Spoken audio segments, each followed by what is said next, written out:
My name is Alexandra. I am 32 years old, and I have always prided myself on being independent, hardworking, and incredibly devoted to my family. Last year, I spent $26,000 of my own money to plan the perfect Dubai vacation for my parents and brother. Never did I imagine that my father would call me one day to tell me I was no longer welcome on the trip I had paid for. Why to give my spot to my brother Michael's fiancée, Natalie? If you are watching this right now, drop a comment letting me know where you are tuning in from. Hit that like button and subscribe to follow my journey of standing up for myself against family betrayal. To understand why being removed from this trip hurt so deeply, you need to know a bit about my family and our dynamics.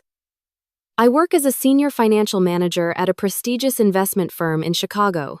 After 10 years of climbing the corporate ladder, I have finally reached a position where I can enjoy financial stability and the occasional luxury. I bought my own home 3 years ago, paid off all my student loans last year, and have been carefully building my investment portfolio. My hard work has paid off, and I am proud of what I have accomplished on my own. My father, John, is 62 years old and a retired military officer. He runs his household the same way he ran his platoon, with strict rules and high expectations. Growing up, his approval was something I desperately sought but rarely received. My mother, Diane, is 60 and has always been the peacekeeper of the family. She rarely contradicts my father and usually goes along with whatever he decides, even when it is clear she disagrees. Their marriage has always been traditional, with my father making the decisions and my mother supporting them. Then there is my older brother, Michael. At 35, he has never quite found his footing in life. After dropping out of college twice, he has bounced between various sales jobs, never staying anywhere longer than a year or two. Despite this, my parents, especially my father, have always treated him as the golden child. When we were growing up, Michael could do no wrong in their eyes. If he got C's in school, my father would praise him for passing. If I got all As except for one B, my father would question why I could not get a perfect report card. This pattern continued into adulthood. When Michael needed money to pay off his credit card debt after a spontaneous trip to Las Vegas with his friends, my parents dipped into their retirement savings to help him. When I needed a small loan to cover an unexpected medical bill during my first year out of college, my father lectured me about financial responsibility and told me to figure it out on my own. I did. I picked up extra shifts at the coffee shop where I worked and ate ramen noodles for a month to make ends meet. The disparity in how we were treated was clear, but I learned to accept it. I focused on building my own life and became financially independent as quickly as possible. I put myself through college and graduate school, taking out loans and working part-time jobs throughout. Meanwhile, my parents paid for Michael's multiple attempts at higher education, none of which he completed. Despite the uneven treatment, I have always remained close to my family. I visit my parents at least twice a month for Sunday dinners and call them regularly. I have tried to be the daughter they could be proud of, even if they rarely express that pride directly. As my career advanced and my financial situation improved, my parents began to see me as a resource. When their roof needed replacing 2 years ago, my father called to ask if I could help out. I contributed $8,000 toward the repairs. When Michael was between jobs last year, my mother hinted that he was struggling to make rent. I sent him $2,000, which he never acknowledged or thanked me for. It was around that time that Michael started dating Natalie. She is 28 years old and works part-time at a boutique downtown, though from what Michael has shared, she calls in sick more often than she shows up. From the moment I met her, something felt off. She was polite enough, but there was a calculation behind her smile that made me uneasy. Natalie quickly identified who held the purse strings in our family. Within weeks of meeting my parents, she was calling them mom and dad and spending more time at their house than at her own apartment. She complimented my mother's cooking effusively and listened to my father's military stories with rapt attention, asking questions that stroked his ego perfectly. With me, however, she was different. After learning what I did for a living, her eyes lit up with a look I had seen too many times before. It was the same look people get when they discover you have access to money and start mentally calculating what they might get from you. She began asking pointed questions about my salary, my home, and my vacation habits. When I remained vague, her interest in building a relationship with me noticeably cooled. What bothered me most was how quickly she managed to insert herself into every family gathering. If I planned to take my parents to dinner somehow, Michael and Natalie would end up joining. If I wanted to spend one-on-one time with my mom, Natalie would coincidentally drop by with a small gift or question that required immediate attention. I tried to give her the benefit of the doubt. Perhaps she was just eager to be part of a family. Perhaps her attachment to my parents came from a place of genuine affection. But the more time passed, the more I noticed a pattern. Natalie was only interested in the material benefits of being connected to our family. She commented on my mother's jewelry and hinted at how she had always wanted similar pieces. She admired my father's car and mentioned that Michael had promised to buy her one just like it someday, looking pointedly at my father as she said it. Michael, for his part, seemed oblivious to her tactics. He was clearly infatuated, hanging on her every word and going out of his way to please her. I noticed he had started buying her expensive gifts despite his precarious financial situation. When I gently asked where the money was coming from, he vaguely mentioned side gigs but changed the subject quickly. I suspected my parents were funding his newfound generosity, but I chose not to press the issue. Despite my reservations about Natalie, I still loved my brother and wanted to maintain a good relationship with him. And despite the uneven treatment from my parents over the years, I still deeply cared for them and wanted to do something special to show my appreciation. That is when the idea for the Dubai trip began to take shape in my mind. The idea for the Dubai trip came to me during a quiet moment at work.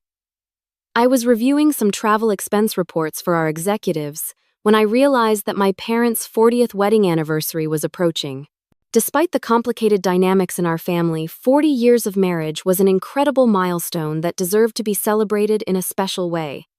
My parents had never traveled outside the United States.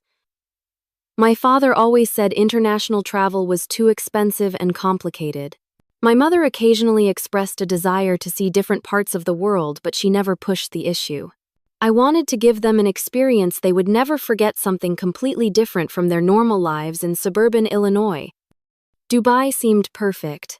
It offered luxury cultural experiences, architectural marvels, and desert adventures all in one destination. I knew the photos of them in front of the Burj Khalifa or riding camels in the desert would be something they would treasure forever. And the weather would be ideal during their anniversary month, not too hot but warm enough to enjoy the beautiful beaches. I began researching immediately, spending my lunch breaks and evenings after work mapping out the perfect itinerary. I wanted everything to be first class, a true once-in-a-lifetime experience. I looked into 5-star hotels, private desert safaris, exclusive dining experiences, and VIP access to the top attractions. I also decided to include my brother in the trip. Despite our differences, he was their son too, and I knew they would want him there to celebrate this milestone with them. The total cost was staggering, nearly $26,000 for the 4 of us. It would take almost all of my annual bonus and a significant portion of my savings, but I decided it was worth it. I set up a separate savings account and began putting money aside each month. I took on additional projects at work that offered performance bonuses. I cut back on my own expenses, making coffee at home instead of stopping at Starbucks, bringing lunch to work instead of eating out, and postponing the kitchen renovation I had been planning for my house. Over the course of 18 months, I methodically saved and planned. I worked with a high-end travel agency to book first-class Emirates flights. I reserved rooms at the Burj Al Arab, one of the most luxurious hotels in the world. I arranged for a private desert dinner experience complete with traditional entertainment, a guided tour of the Sheikh Zayed Grand Mosque in Abu Dhabi, a private yacht cruise around the Palm Jumeirah, and VIP access to the observation deck of the Burj Khalifa. I even scheduled a private shopping experience at the Dubai Mall with a personal stylist. Each booking, each payment brought me joy as I imagined my parents experiencing these things for the first time. I pictured my mother's face as she stood at the top of the tallest building in the world. I imagined my father, who had been deployed in the Middle East during his military service, but never had the opportunity to appreciate the culture, enjoying the traditional food and entertainment, I even looked forward to sharing these experiences with Michael, hoping that perhaps this shared adventure might help bridge some of the distance between us. When everything was finally arranged, I presented the trip to my family during a Sunday dinner. I created elaborate invitation cards with gold embossing and placed them next to their dessert plates. My mother opened hers first, her hands trembling as she read the details. She looked up at me with tears in her eyes, speechless. "Alexandra, is this real?" she finally managed to ask. I nodded, smiling at her reaction. "Happy anniversary, Mom and Dad. I wanted to do something special for you both." My father studied his invitation with a furrowed brow as if looking for the catch. "This must have cost a fortune," he said. "Do not worry about that," I assured him. "It is my gift to you. You both deserve it." Michael examined his invitation with wide eyes. "First-class flights, the Burj Al Arab. Are you serious, Alex?" "Completely serious," I confirmed. "We leave in 6 months, the week of Mom and Dad's anniversary. I have already cleared the time off with work and spoken to your boss too, Michael. Everything is arranged." My mother got up from her chair and came around the table to hug me tightly. "Thank you, sweetheart. This is the most wonderful gift anyone has ever given us." Even my father seemed moved, though he expressed it in his typical reserved manner. "This is very generous of you, Alexandra. Thank you." It was one of the rare moments where I felt truly appreciated by my family, especially my father. The look of genuine gratitude in his eyes made all the sacrifices worth it. That moment was interrupted when the doorbell rang. My mother went to answer it and returned with Michael's girlfriend Natalie in tow. She had apparently decided to surprise Michael by showing up for dessert, though I suspected he had texted her about the dinner earlier. "I hope you do not mind me crashing your family dinner," she said with a smile that did not reach her eyes. "Michael mentioned your mom made her famous apple pie, and I just could not resist." As she took a seat next to Michael, she noticed the invitation cards and raised an eyebrow. "What is this? Are we celebrating something?" Michael quickly explained about the Dubai trip, his voice brimming with excitement as he detailed all the luxurious elements I had planned. Natalie's expression transformed as he spoke, her eyes widening and a smile spreading across her face. "Dubai, oh my God, that sounds amazing," she exclaimed, looking at the invitation in Michael's hand with naked envy. "I have always wanted to go there. All those Instagram influencers are always posting from Dubai. The shopping there is supposed to be incredible." I noticed she used the word Instagram with particular emphasis, and I could already imagine her plotting all the social media content she would create if she were on such a trip.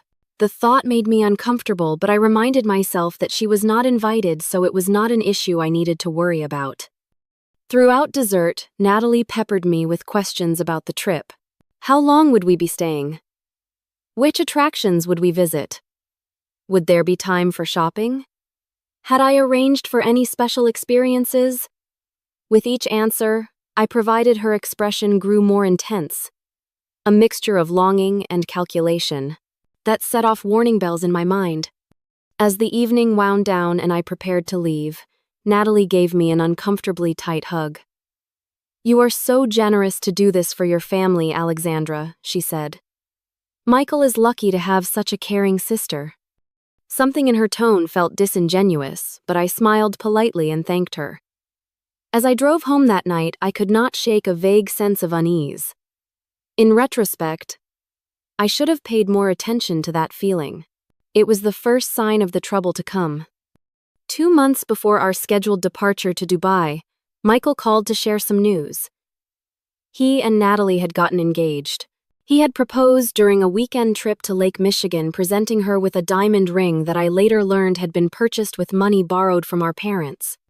"That is wonderful news, Michael," I said, trying to sound enthusiastic despite my concerns about their relationship. "I am happy for you both." "Thanks, sis," he replied, sounding genuinely excited. "We have not set a date yet, but Natalie is already talking about venues and dresses. You know how women get about wedding planning." I let that comment slide and asked how our parents had reacted to the news. "They are thrilled," he said. "Mom cried and Dad actually hugged me. Can you believe it? They are having us over for dinner this Sunday to celebrate. You will come, right?" I agreed to attend, though I had mixed feelings about the engagement. On one hand, I wanted my brother to be happy. On the other hand, I had serious doubts about Natalie's motives and whether she truly cared for Michael or just saw him as a meal ticket with family connections she could exploit. When Sunday arrived, I drove to my parents' house with a nice bottle of champagne as an engagement gift. I had debated what to buy, ultimately deciding that champagne was traditional and appropriate without being overly expensive or personal. I was not ready to invest emotionally or financially in a relationship I had doubts about. When I arrived, the house was already in celebration mode. My mother had prepared an elaborate meal, my father had bought flowers for the table, and Michael and Natalie were sitting in the living room accepting congratulations like visiting royalty. Natalie was showing off her engagement ring to my mother, who was oohing and ahing appropriately. Alexandra, Natalie exclaimed when she saw me jumping up to embrace me. "I am so glad you could make it. Look at my ring, is it not gorgeous?" Michael did so well. I admired the ring politely, noting that it was at least 2 carats, and likely well beyond what Michael could afford on his own. My suspicions about my parents' financial involvement were essentially confirmed when I noticed my mother wearing costume jewelry instead of her usual gold pieces. She had likely pawned some of her jewelry to help Michael buy the ring. During dinner, the conversation inevitably turned to the upcoming Dubai trip, which was now just 8 weeks away. Natalie leaned forward eagerly as my mother discussed what clothes she planned to pack. "I have been researching Dubai fashion," Natalie interjected. "For the desert safari, you will want to wear light layers because it gets cold at night. And for the Burj Al Arab, we should definitely dress up. I was thinking of wearing my new red dress, the one with the gold accents." Her casual use of "we" set off immediate alarm bells. I glanced at Michael, who was studiously avoiding eye contact with me. My father was nodding along as Natalie spoke, seemingly unbothered by her presumption. I cleared my throat. "Natalie, I am not sure if Michael explained, but the trip is for our parents' anniversary. I have made reservations for 4 people, my parents, Michael, and myself." A heavy silence fell over the table. Natalie's smile froze on her face, though her eyes narrowed slightly. My father set down his fork with a deliberate motion that I recognized from childhood as a warning sign. "Alexandra," he said slowly, "now that Michael and Natalie are engaged, do not you think it would be appropriate to include her in our family celebration?" My stomach tightened. "Dad, I would love to include Natalie, but the trip has been planned and paid for with 4 people in mind. All the reservations, the hotel rooms, the private tours, everything is arranged for 4. Adding a 5th person at this stage would be complicated and expensive." "Surely you could make some adjustments," my father pressed. "Natalie is going to be part of our family now." My mother, who had been silent until now, tentatively spoke up. "The trip is Alexandra's gift to us, John. She has put a lot of thought and money into planning it." I shot her a grateful look, but my father waved away her comment. "Alexandra is doing very well in her career. I am sure the additional cost would not be a burden for her." Michael finally looked up from his plate. "Natalie has never been out of the country before. She does not even have a passport yet, but we are expediting it. This would be such an amazing first international experience for her." Natalie reached over and squeezed my father's hand. "I would never want to impose, John. It is just that Michael has told me so much about this trip, and it sounds like such a special family time. I would love to be included, but I completely understand if it is not possible." Her tone was conciliatory, but her expression conveyed a different message entirely. I took a deep breath, trying to remain calm. The issue is not just the additional cost, though. That is certainly a factor. The Burj Al Arab suites I reserved are configured for specific numbers of guests. The desert dinner experience is a private booking for 4. The first-class airfare alone for another person would be over $5,000 at this point, and that is, if we can even get a seat on the same flights. "So, you are saying no?" My father's tone had an edge to it that I recognized all too well. "I am saying it would be very difficult to change everything at this point," I clarified. "Maybe Natalie and Michael can plan their own trip to Dubai after the wedding. I would be happy to share my research and recommendations." "That is very generous of you," Alexandra Natalie said with a tight smile. "But it would not be the same as experiencing it together as a family, especially for such a special occasion." My father nodded in agreement. Family should be together for important celebrations. The irony of my father suddenly emphasizing family togetherness when it benefited Natalie was not lost on me, but I bit my tongue. This was supposed to be a happy occasion celebrating my brother's engagement, not the time for a confrontation about decades of favoritism. Let me look into the options I conceded, though I had no intention of spending thousands more to include someone who I was increasingly certain was using my brother and my parents for her own gain. The rest of dinner proceeded with an undercurrent of tension. When it was time to leave, my father walked me to the door, his expression serious. "Alexandra, I hope you will make the right decision about this trip," he said, his tone making it clear what he considered the right decision to be. "I will do my best, Dad," I replied noncommittally.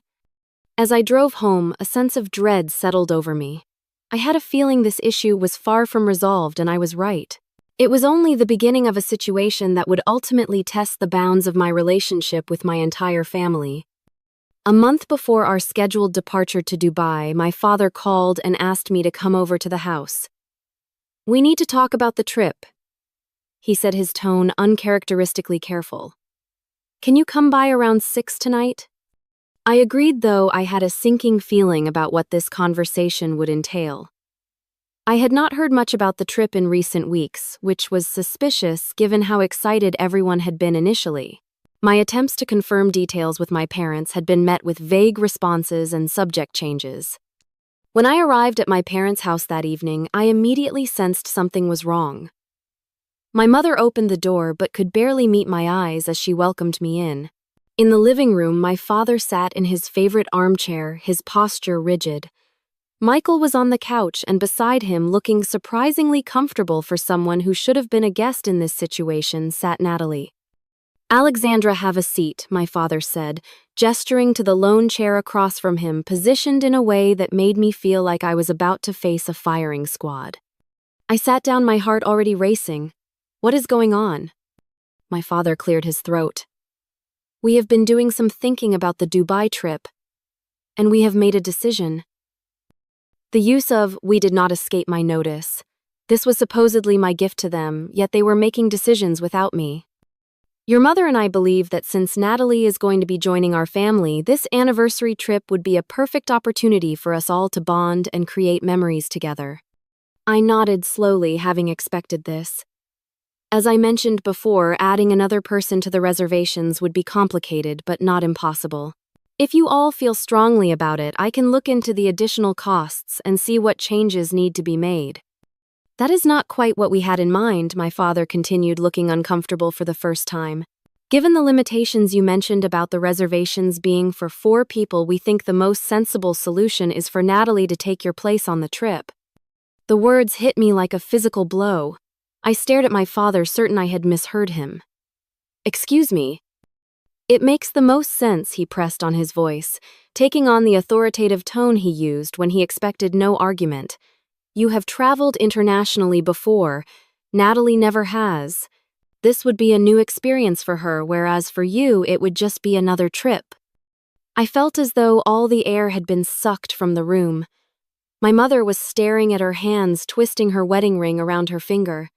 Michael had the decency to look somewhat ashamed, though not enough to speak up on my behalf. Natalie sat with a slight smile playing at her lips, her expression one of poorly concealed triumph.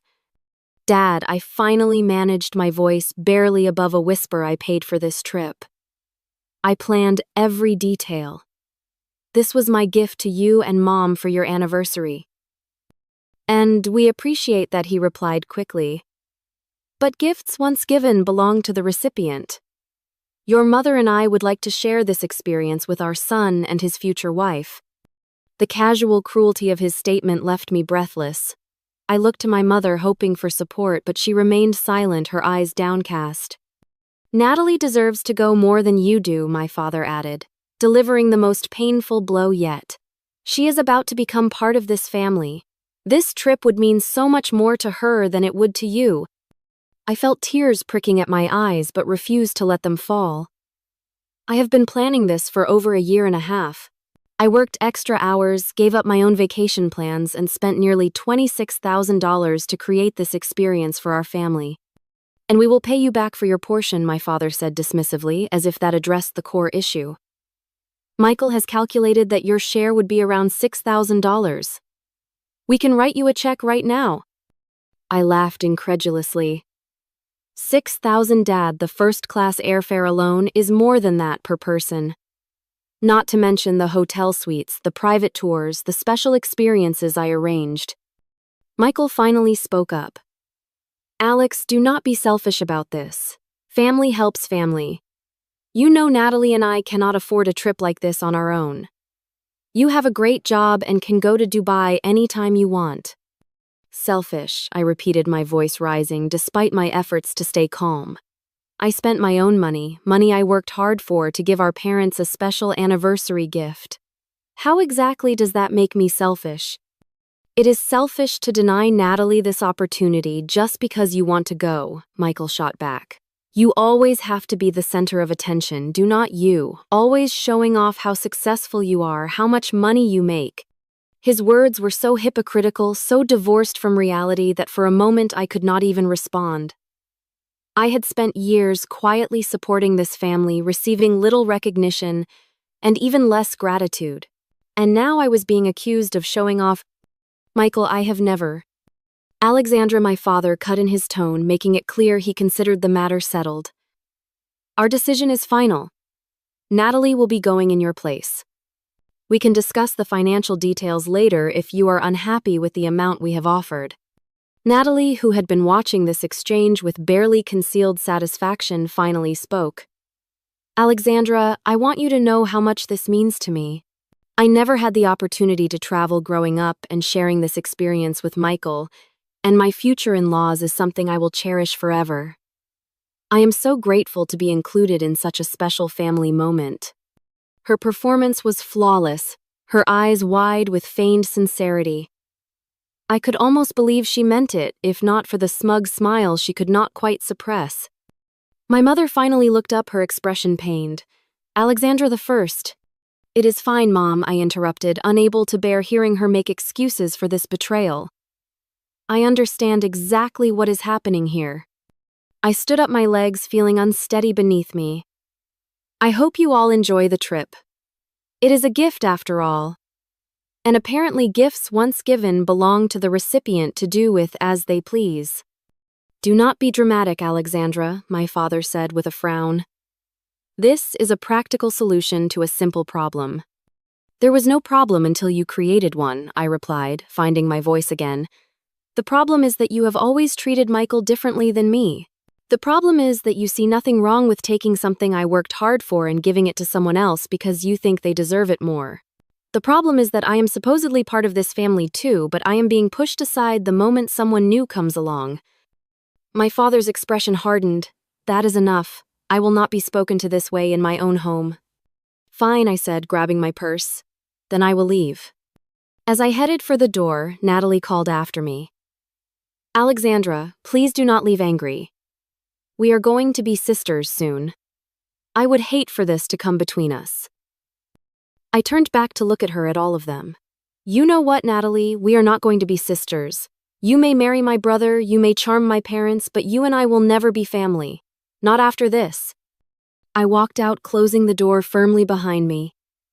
In my car, I finally allowed the tears to fall, great heaving sobs that shook my entire body. The betrayal cut deep, not just from my father, whose favoritism I had long ago accepted, but from my mother, who had always at least pretended to love us equally. Even from Michael, who, despite our differences, was still my brother, the person who had shared my childhood and who should have understood what this meant to me. As I drove home, my sadness began to give way to anger. I had spent thousands of dollars, countless hours planning, and made numerous personal sacrifices to create this special experience. And with a single conversation, it had been taken from me and given to someone who had done nothing to earn it, someone who was clearly using my family for her own benefit. By the time I reached my house, a resolve had hardened within me. I may have been removed from the trip, but I still had control over the reservations. And if my family thought they could treat me this way without consequences, they were about to learn a very expensive lesson. I spent that night crying until I had no tears left. The betrayal felt like a physical wound, a hollowness in my chest that ached with every breath. Around midnight, I called my best friend Sarah, who answered despite the late hour. They did what she exclaimed after I explained what had happened. Your own father kicked you off a trip that you paid for, and they expect you to just accept that. Apparently, I said, my voice hoarse from crying. My dad actually said Natalie deserves to go more than I do.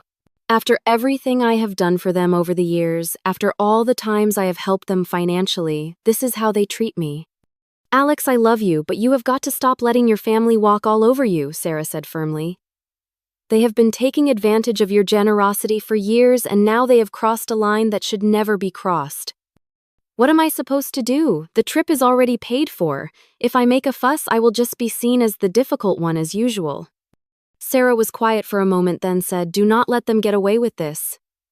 You planned this trip. You paid for it. The reservations are in your name, right? Yes, everything was booked through my travel agent under my name. Then you still have control over those reservations, Sarah pointed out. They cannot just decide to remove you without your cooperation. A thought began to form in my mind. You are right. The bookings are all in my name. I am the primary contact for everything. Exactly, Sarah said, and I could hear the smile in her voice. I am not saying you should cancel everything because that might be too harsh, but maybe there are some adjustments that could be made. We talked for another hour exploring various options. By the time we hung up, my tears had dried and a plan was taking shape. I would not cancel the trip entirely, that would be too vindictive even under these circumstances. But I would ensure that the luxury experience I had planned and paid for was significantly altered. The next morning, I called my travel agent Melissa, who had helped me plan every detail of the Dubai trip. I explained the situation, leaving out some of the more painful details to maintain my professionalism. I need to make some changes to the Dubai booking, I said once the pleasantries were out of the way. Unfortunately, I will not be joining the trip and we need to adjust the reservations accordingly. I am sorry to hear that, Alexandra, Melissa replied, sounding genuinely disappointed for me. What kind of changes do you have in mind? First, I need to change the flight bookings. Instead of first class on Emirates, I would like to switch everyone to economy class. That is quite a downgrade, Melissa noted. Are you sure? Positive, I confirmed. Also, I need to cancel the reservation at the Burj Al Arab. Instead, please book 2 standard rooms at... I paused to reference the list of hotels I had researched the night before the City Season Hotel. It is in Deira, I believe. That is on the other side of the city from all the attractions you had planned to visit, Melissa pointed out. And it is a 3-star hotel, not the luxury experience you were aiming for. That is fine, I assured her. I also need to cancel all the private tours and experiences I had booked. The desert dinner, the yacht cruise, the VIP access at the Burj Khalifa, all of it. Alexandra, Melissa said cautiously, these changes will significantly alter the trip experience. Are you absolutely certain this is what you want to do? I am, I said firmly. My circumstances have changed, and these adjustments are necessary. Please also cancel the airport transfers and the personal shopping experience. Melissa sighed but began making notes. What about basic transportation around Dubai? Do you want me to arrange anything for them? I considered this. I did not want to strand my family completely in an unfamiliar city. That would be cruel and potentially dangerous. Please arrange for a basic tour package, something that includes transportation to the main attractions, but without any VIP elements or private guides. I can do that, she confirmed. Will you be rebooking your portion of the trip for a later date? The refund for the downgraded elements could be applied to a solo trip for you. This was something I had already considered. Actually, yes. I have been thinking about visiting the Maldives. Could you see what kind of upgrade I could get for a one-person trip with the difference from these changes? The Maldives is beautiful, Melissa said, her tone warming. I would be happy to put together some options for you. With the difference from downgrading the Dubai trip, you could have a very luxurious experience there. We spent the next hour going through all the details, canceling, rebooking, and reallocating funds. When we were finished, the Dubai trip had been transformed from a first-class luxury experience to a basic international vacation, while I had secured myself a week at an overwater bungalow in the Maldives with private butler service daily, spa treatments, and gourmet dining included. All the changes have been processed, Melissa confirmed. The new itineraries will be emailed to you shortly. Do you want me to send the updated Dubai itinerary to your family members directly? No, I decided after a moment of consideration. I will handle communicating the changes to them. But I had no intention of doing so. Let them discover the truth when they arrived at the airport, expecting first-class treatment and champagne, only to be directed to the economy check-in desk. Let them realize what had happened when they arrived in Dubai and were taken to a basic hotel miles from the attractions instead of one of the most luxurious hotels in the world. Part of me felt guilty about the deception, particularly where my mother was concerned. But then I remembered her silence, as my father informed me I was being removed from the trip I had paid for her unwillingness to stand up for me, even in this extreme situation. The guilt faded, replaced by a sense of justice. I was not canceling their trip. They would still get to go to Dubai, still get to see the sights and experience a new country together. They just would not be doing it in the lavish style I had originally planned. The difference would go toward my own well-deserved vacation, a small compensation for the hurt they had caused me. As I hung up with Melissa, I felt a weight lift from my shoulders. For perhaps the first time in my life, I had stood up for myself against my family's unfair treatment. It was not a perfect solution, and I knew there would be fallout when they discovered what I had done. But at that moment, I could not bring myself to care. They had made their choice, and now I had made mine. The day of the Dubai trip arrived. I had not spoken to any of my family members since that fateful evening when I was removed from the trip. My father had called once, leaving a message about finalizing the financial arrangements for my portion of the trip cost, but I had not returned his call. My mother had texted a few times, bland messages that carefully avoided mentioning the elephant in the room. Michael had not reached out at all. I knew exactly when their flight was scheduled to depart, and I imagined them arriving at the airport dressed in their best clothes, expecting to be ushered into the first-class lounge for champagne and gourmet snacks before boarding. Instead, they would be directed to the economy check-in line, standing with the masses, their boarding passes, showing seats at the back of the plane rather than the spacious first-class pods I had originally booked. I was sitting at my desk at work, pretending to focus on a spreadsheet while actually watching the clock when my phone rang. It was my father. I contemplated not answering, but decided it was time to face the music. "Hello, Dad," I said, keeping my voice neutral. "Alexandra, what the hell is going on?" he demanded, his voice tight with anger. "We are at the airport, and they are telling us we have economy tickets, not first class. There must be some mistake." "No mistake," I replied calmly. "I made some adjustments to the reservations." There was a stunned silence, then my father exploded. "You did what? How dare you change the arrangements without telling us? We look like fools standing here. The check-in agent is looking at us like we are trying to scam our way into first class." "I am sorry you are embarrassed," I said, not feeling sorry at all. "But as you said, Dad, gifts once given belong to the recipient. You decided to change who was going on this trip, and I decided to change what kind of trip it would be. This is completely unacceptable," he sputtered. "We had an agreement." "Did we? I do not recall agreeing to be kicked off my own trip. I do not recall agreeing to have my gift redistributed to someone who until recently was a stranger to our family." "Is this about money?" he demanded. "Because if it is, we can discuss increasing the amount we pay you back." "It is not about money, Dad. It is about respect. It is about appreciation for what I tried to do for our family. It is about decades of being treated as less important than Michael, culminating in being told that his girlfriend deserves my place on a trip I paid for more than I do. I could hear my mother in the background asking what was happening. I heard my father's muffled explanation, then her gasp of surprise. Alexandra, my mother's voice came through the phone, apparently having taken it from my father. Sweetheart, please. This is our anniversary trip. Cannot we work this out? I am sorry, Mom, I said, genuinely regretful that she was caught in the middle of this.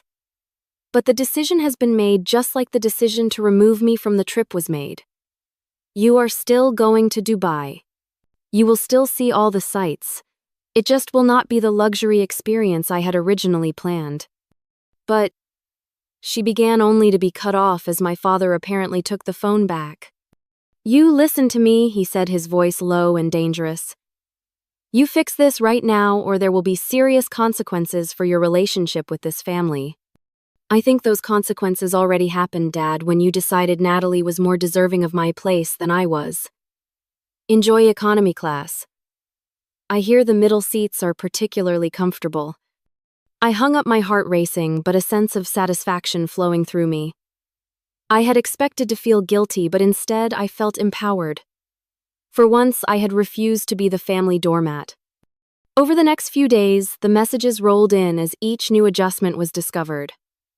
Michael texted furiously when they arrived at the hotel in Deira, far from the glamorous downtown Dubai area where they had expected to stay. What the hell, Alex? This hotel is barely 3 stars and it is in the middle of nowhere. The rooms are tiny and there is no view. How could you do this to us? I did not respond. My mother called when they discovered all the special experiences had been cancelled. Her voice was tearful as she left a message. Alexandra, I understand you are hurt, but this was supposed to be our anniversary celebration. The desert dinner I was so looking forward to is cancelled. The private yacht cruise is gone. Everything special has been removed. Please call me back. We need to talk about this. I did not return her call. Natalie predictably took to social media to express her displeasure, though she was careful not to mention me directly. Her Instagram posts, which had started out enthusiastic about her dream trip to Dubai, quickly devolved into thinly veiled complaints. Not everything is as glamorous as it seems on social media, she wrote beneath a photo of their basic hotel room. But we are making the best of it. Expectation vs reality. Travel fails. Another post showed them in the regular observation deck line at the Burj Khalifa, which I knew would mean hours of waiting instead of the immediate access the VIP tickets would have provided. 3-hour wait, just to get to the elevator. Someone did not plan this very well. Exhausted. Not worth it. The most satisfying message came 4 days into their trip, a voicemail from my father that represented a significant shift in tone from his previous anger. Alexandra, he began, his voice uncharacteristically hesitant. I think I owe you an apology. We did not realize the extent of what you had planned for this trip. The travel agency showed us the original itinerary when we tried to rebook some of the experiences. I had no idea you had invested so much into making this special. He paused and I could hear him clearing his throat. What we did was wrong. I see that now. Taking your place on this trip was unfair, especially after all you did to plan it. I should have considered your feelings more carefully. I hope when we return we can sit down and talk about this. I want to make things right. I saved that message but still did not call back. I wanted them to sit with their actions for a while longer. The most unexpected development came in the form of a private message from my mother on the 5th day of their trip. It was longer and more heartfelt than anything she had communicated to me in years. Alexandra, I need to tell you how sorry I am, not just for this trip situation, but for years of standing by while your father favored Michael. I have always been too afraid to stand up to him, too worried about rocking the boat. But seeing how hurt you are, how justifiably angry, has made me realize that my silence has been a form of betrayal too. I want you to know that Michael and Natalie have been fighting constantly on this trip. The stress of the downgraded accommodations, the long waits for attractions, the lack of special treatment Natalie expected, has revealed cracks in their relationship that I suspect were always there. Your father is beginning to see Natalie's true colors as well. She has been complaining nonstop and blaming everyone else for the disappointments. I know this does not excuse what we did to you, but I thought you should know that your absence has been keenly felt. This trip was your vision, your gift, and without you here to share it, it feels hollow. When we return, I hope we can begin to repair our relationship. I have a lot of making up to do and a lot of changes to make in how I stand up for you in the future. That message brought tears to my eyes, not of sadness, but of validation. My mother had finally seen what I had been experiencing for years. It was a small step, but a significant one. The final update came from Michael, of all people, on the last day of their trip. His message was brief, but spoke volumes. You were right about Natalie. I am sorry. From social media, I pieced together that Natalie had thrown a tantrum when Michael refused to buy her an expensive handbag at the Dubai Mall, accusing him of being cheap and ruining her once-in-a-lifetime trip. Apparently, the argument had escalated to the point where my parents had to intervene. And in the process, some ugly truths about Natalie's motivations for being with Michael had come to light. While they were in Dubai, having their considerably less luxurious vacation, I was enjoying my own solitude in the Maldives. My overwater bungalow was everything I had dreamed of, with crystal-clear waters beneath my private deck and spectacular sunsets viewed from my personal infinity pool. The staff treated me like royalty, remembering my name and preferences from day one. Each morning I awoke to breakfast delivered by boat to my villa. Each evening I dined on fresh seafood under the stars. I posted exactly one photo on social media during my trip. A shot of my feet propped up on the deck, railing the turquoise water, stretching to the horizon with the simple caption, "Sometimes you have to choose yourself. Number self-care, number Maldives." I knew my family would see it. I knew they would understand. And for once, I did not care what they thought about my choices. When I returned from the Maldives, tanned, rested, and with a new sense of self-respect, I found several messages waiting for me. My family had been back from Dubai for a few days, and it seemed they were eager to talk. I took my time responding, allowing myself the space to process my feelings and decide how I wanted to move forward. Eventually, I agreed to meet my father for coffee at a neutral location, a cafe halfway between our homes. When I arrived, I was surprised to find him already there, looking uncharacteristically nervous. He stood when he saw me, an automatic military courtesy that felt strangely formal given our relationship. "Alexandra," he said, pulling out my chair, "thank you for meeting me." I nodded and sat down, waiting for him to speak. He had asked for this meeting. The burden of beginning was on him. "I owe you an apology," he said finally, his voice gruff with emotion. What we did with the Dubai trip was wrong. I see that now." "Why did you do it?" I asked the question that had been burning in me for weeks. Why did you think it was acceptable to take something I had worked so hard for and give it to someone else? He sighed heavily. "I could give you excuses about wanting to welcome Natalie into the family, about thinking you would understand, because you are always so capable and independent. But the truth is simpler and harder to admit. I have not been fair to you for a very long time." He looked down at his coffee cup, turning it slowly between his hands. "I have always expected more from you than from Michael. When you succeeded, I took it for granted. When you gave, I accepted without proper gratitude. I held you to a higher standard, and then resented you for meeting it." His admission stunned me. I had always sensed this dynamic, but never expected him to acknowledge it. The Dubai trip, he continued, was just the most egregious example of a pattern that has existed since you were children. I favored Michael because he struggled, because he needed more support. But in doing so, I failed to appreciate the daughter who never gave me cause for worry, who always exceeded expectations. Tears pricked at my eyes, but I blinked them away. "Do you know how much it hurt when you said Natalie deserved to go more than I did? After all, I had done to create that experience for our family. I do now, he said quietly. I do not expect you to forgive me immediately, or maybe ever. But I want you to know that I see what I have done, and I am committed to changing. Your mother and I have had many long conversations about this since we returned. She has helped me see things I was blind to before.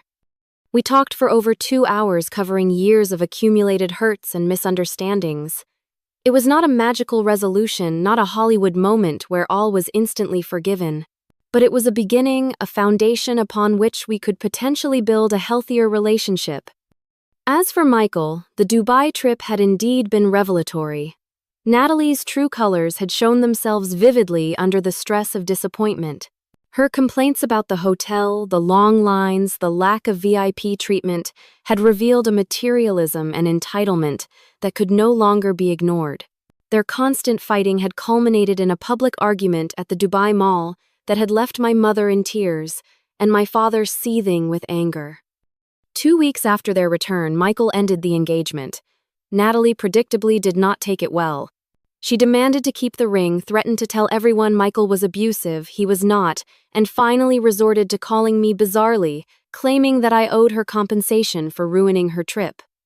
I listened to her rant for precisely 1 minute before cutting her off. Natalie, this conversation is over. Do not contact me or my family again. I blocked her number and social media accounts immediately afterward. My relationship with my mother improved more quickly than the one with my father. She reached out regularly, not just with superficial check-ins, but with genuine interest in my life and thoughts. She began standing up to my father on small issues, finding her voice after decades of deferring to him. It was a slow process, but I could see her making an effort to change patterns that had been established over 40 years of marriage. Michael and I had the most complicated road to recovery. He had been raised to expect preferential treatment, to believe his needs and wants should come before mine. Breaking that mindset was not easy for either of us. We had several false starts conversations that devolved into old accusations and defenses. But gradually, as he processed the lessons from his relationship with Natalie and saw the changes our parents were making, he began to shift his perspective. 6 months after the Dubai fiasco, he invited me to dinner and offered a genuine apology, not just for the trip, but for years of accepting advantages at my expense. I never thanked you for helping with my rent last year, he admitted, or for any of the other times you have bailed me out. I took it for granted that you would always be there to help without ever considering how I could support you in return. As for me, the entire experience was transformative. I learned to set clear boundaries with my family, to assert my needs and expect them to be respected. I stopped automatically saying yes to requests for financial help and started evaluating each situation on its merits. Sometimes I still said yes, but it was a choice, now not a foregone conclusion. I also began to examine my own patterns of people-pleasing and seeking validation through sacrifice. With the help of a therapist, I explored why I had been so willing to spend enormous sums of money and effort to create perfect experiences for people who often showed little appreciation. I learned to value myself enough to expect reciprocity in my relationships, both within my family and beyond. The Dubai trip that never was became a turning point in our family dynamic. It forced issues that had simmered beneath the surface for decades to finally boil over, creating an opportunity for honest conversation and real change. It was painful, messy, and at times deeply hurtful, but ultimately necessary for all of us to grow. My father still occasionally slips into old patterns of favoring Michael or taking me for granted. My mother sometimes falls back into her peacekeeper role rather than standing firm. Michael has moments of entitlement that echo our childhood dynamic. And I still find myself tempted to overextend myself to earn their approval. But now we catch ourselves and each other. We talk about these patterns openly instead of pretending they do not exist. For my parents' 41st anniversary, we took a much more modest trip together, a long weekend at a lakeside cabin a few hours from their home. We cooked meals together, played board games, and had conversations that would have been impossible a year earlier. It was not perfect, but it was authentic in a way the Dubai trip never could have been. If you are watching this and recognizing similar patterns in your own family, know that change is possible, but it requires courage, honesty, and often a catalyst that forces everyone to confront uncomfortable truths. Sometimes you have to make difficult choices to protect yourself and establish healthy boundaries. It does not mean you do not love your family. It means you finally love yourself enough to expect better treatment. So what about you? Have you ever had to stand up to family members who took advantage of your generosity? How did you handle it? Let me know in the comments below. If you found my story helpful or relatable, please give this video a like and subscribe to my channel for more real-life experiences and lessons learned. Share this with someone who might need to hear that it is okay to stand up for themselves, even with family. Thank you for listening to my story. And remember, sometimes the most loving thing you can do for yourself and others is to say no.